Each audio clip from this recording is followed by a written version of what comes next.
Hi ಎಲ್ಲರಿಗೂ welcome to Shri Prabhi YouTube channel. ಇವತ್ತಿನ log ಬಂದು ಪನ್ನೀರ್ ಬಿರಿಯಾನಿ ಸಿಂಪಲ್ ಆಗಿ ಶಾರ್ಟ್ ಆಗಿ ಮಾಡ್ತಾ ಇರೋ ಮಿನಿ ಲಾಗ್. ಮೊದಲಿಗೆ ನಂದಿನಿ ಪನ್ನೀರ್ ಎಲ್ಲ ತೊಗೊಂಡ್ಬಿಟ್ಟು ಕಟ್ ಮಾಡ್ಕೊಂಡು ಎತ್ತಿಟ್ಕೊಂಡೆ. ಗ್ರೀನ್ ಚಿಲ್ಲಿ, ಹಾಗೆ ಕೊರಿಯಾಂಡರ್ ಲೀವ್ಸ್, ಡ್ರೈ ಕೊಬ್ಬರಿ ಮತ್ತು ಶುಂಠಿ, ಬೆಳ್ಳುಳ್ಳಿ, ಹಾಗೆಯೇ ಸ್ಪೈಸಸ್ ಕೂಡ ಆ್ಯಡ್ ಮಾಡಿಕೊಂಡು ಮಸಾಲ ರುಬ್ಕೋಬೇಕು.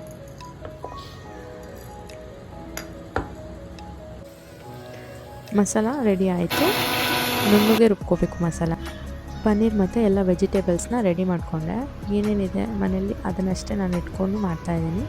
ಇದಕ್ಕೆ ಬೀಟ್ರೂಟು ಹಾಕಿದ್ರೆ ಇನ್ನೂ ಚೆನ್ನಾಗಿರುತ್ತೆ. ಸೊಪ್ಪು ಕೂಡ ಆ್ಯಡ್ ಮಾಡ್ಕೋಬೋದು ಇದ್ದರೆ, ಇಲ್ಲದೇ ಇದ್ದರೆ ಸ್ಕಿಪ್ ಮಾಡ್ಬೋದು. ರೈಸ್ನ 1 hour ನೆನೆಸ್ಬಿಟ್ಟೆ. ಹಾಗೆ ಕಸೂರಿ ಮೆಥಿ, ಇದು pulao masala main important.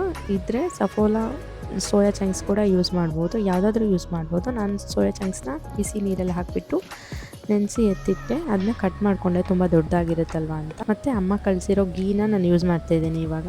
1 table spoon ghee ಮತ್ತು 2 ಟೇಬಲ್ ಸ್ಪೂನ್ ಆಯಿಲ್ಗೆ ಪಲಾವ್ ಲೀವ್ಸ್ನ ಹಾಕ್ಕೊಂಡು, ಹಾಗೆ ಆನಿಯನ್, ಗ್ರೀನ್ ಚಿಲ್ಲಿ, ಕರಿ ಲೀವ್ಸ್ನ ರೆಡ್ಡಾಗಿ ರೋಸ್ಟ್ ಮಾಡಿಕೊಂಡೆ.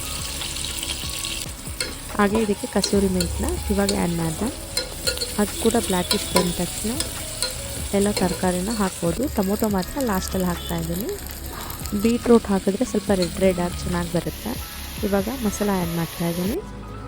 ಹಾಗೆ ಪನ್ನೀರ್, ಸೋಯಾ ಚಂಕ್ಸ್ನೆಲ್ಲ ಆ್ಯಡ್ ಮಾಡಿಬಿಟ್ಟು ಕಲಿಸ್ದೆ. ಆಯಿಲೆಲ್ಲ ಬಿಟ್ಕೊಬಿಟ್ಟು ಒಂದು ಕುದಿ ಸ್ಟಾರ್ಟ್ ಆದಮೇಲೆ ಮಸಾಲ ಪೌಡರೆಲ್ಲ ಆ್ಯಡ್ ಮಾಡಿದೆ.